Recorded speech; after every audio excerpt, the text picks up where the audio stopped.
오늘 같이 나눌 말씀은 잠언 10장 18절에서 32절의 말씀입니다.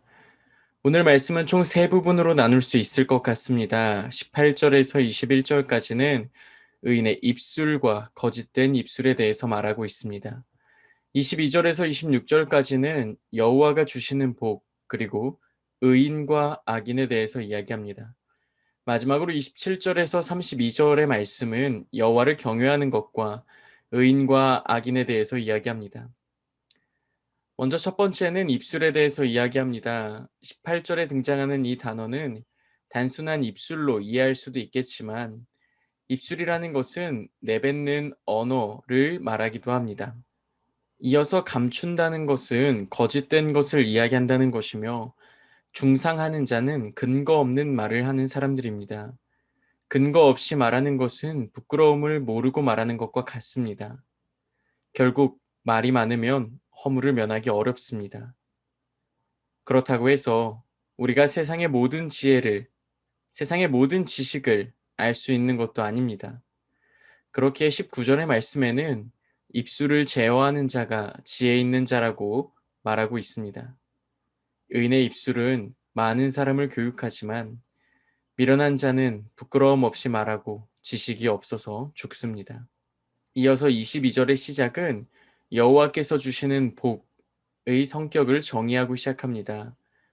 22절의 말씀을 그대로 풀어본다면 복의 주체와 물질적인 풍부함이 여호와에게서 시작된다라고 말하는 것과 똑같습니다. 또한 그 복으로 인해서 근심, 고통 같은 것이 따라오지 않는다고 이야기합니다. 이 말을 거꾸로 말하면 불공정한 재물이나 불의한 돈은 여호와께서 주시는 복이 아니라는 말도 됩니다. 이어서 본문은 미련한 자와 명철한 자, 의인과 악인에 대해서 이야기합니다. 아마도 미련한 자는 악인과 동의어이고 명철한 자는 의인과 동의어일 것입니다. 미련한 자는 행악으로 낙을 삼지만 명철한 자는 지혜로 낙을 삼습니다. 악인에게는 두려워하는 것이, 의인에게는 원하는 것이 이루어집니다. 악인이 두려워하는 것과 의인이 원하는 것은 전혀 다르지만 본질적으로는 서로 생각하는 것을 얻게 된다는 점에서 같은 것 같습니다. 악인은 부정한 재물을 잃을 것에 대한 두려움, 자신이 행한 악한 행동에 대한 보복을 두려워하고 있을 것입니다. 또한 의인은 그 지혜로 인해서 기대하는 것들을 얻게 될 것입니다.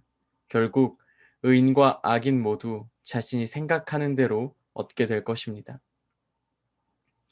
마지막으로 27절부터는 여호와를 경외하는 것으로 시작합니다. 여호와를 경외하면 장수합니다. 그리고 악인은 수명이 짧아집니다. 이어서 나오는 말씀도 어떤 것은 길고 어떤 것은 짧은 것으로 비유해서 이야기합니다.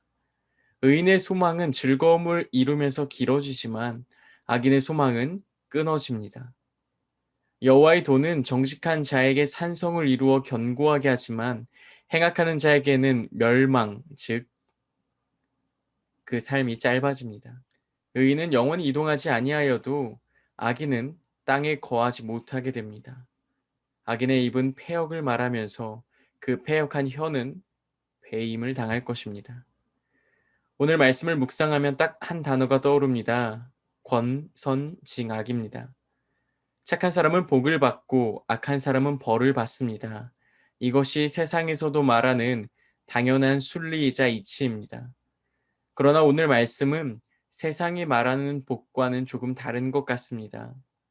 오늘 말씀에서는 단순한 복이 아니라 단순히 돈이 많아지고 재물이 많아지는 그러한 복이 아니라 여호와께서 주시는 복, 이 복은 우리로 하여금 지혜로 이끌며 하나님께로 이끄는 복입니다.